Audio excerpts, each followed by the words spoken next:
it's about being seen as part of an Irish music scene?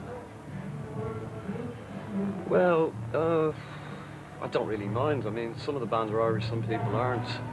So, you know, I mean, 3 of us are Irish, 5 are English.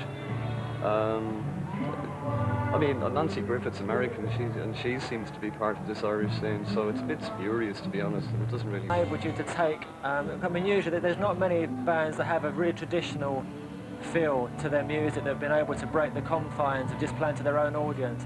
Which I think enabled you to break maybe not. I mean, you'd have to ask the Dubliners and the Clancy brothers say about that, because they might disagree with you, but I mean, the bottom line is that Irish music is soulful and danceable, and that's a sort of universal language.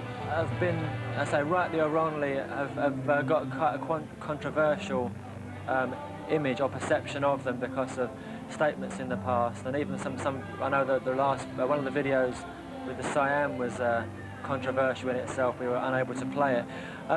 Do you feel anything about being seen as controversial? No.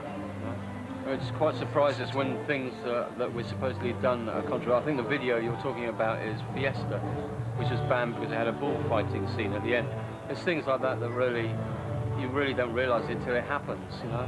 We've never been overtly political about things we've said, you know. We've tried to stay controversial. That's their problem. I mean, it's not something we give a second thought to. I think a lot of it is also they've nurtured an idea about this group being a slightly out of order, drunken bunch of paddies, you know, blur, blur, blur. And that's something they've tried to sort of nurture, that image. So anything that slightly is done to fit with that image. On the point of the controversy, it's a way by which, like, meaningful and driven lyrics can somehow, people can be said, oh, you can ignore that because they're just controversial. By putting that tag on you from the outside, it means people maybe don't listen to what you're saying or don't give you the chance to say what you're saying. We're not asking people to sort of examine us that deeply anyway, you know.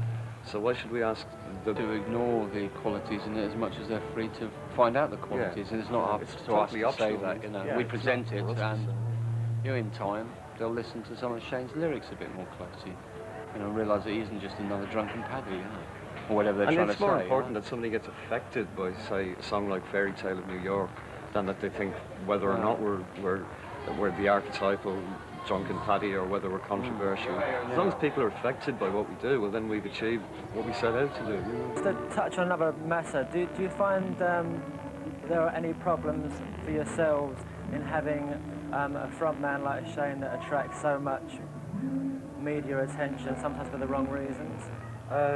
No, I mean, sometimes maybe it's a problem for him because that's not what he or us intended it to be like, you know. We always wanted it to be very much a band, and it is the way we do it, you know. And again, I have to come back to the thing that that's something that other people take out of context and highlight. No, I mean, if you're asking, are we jealous of his fame? No, absolutely not. So, from the Pogues in the future? Well, we're working on some new songs. We're doing festivals around Europe during the summer, and in Japan and America later on.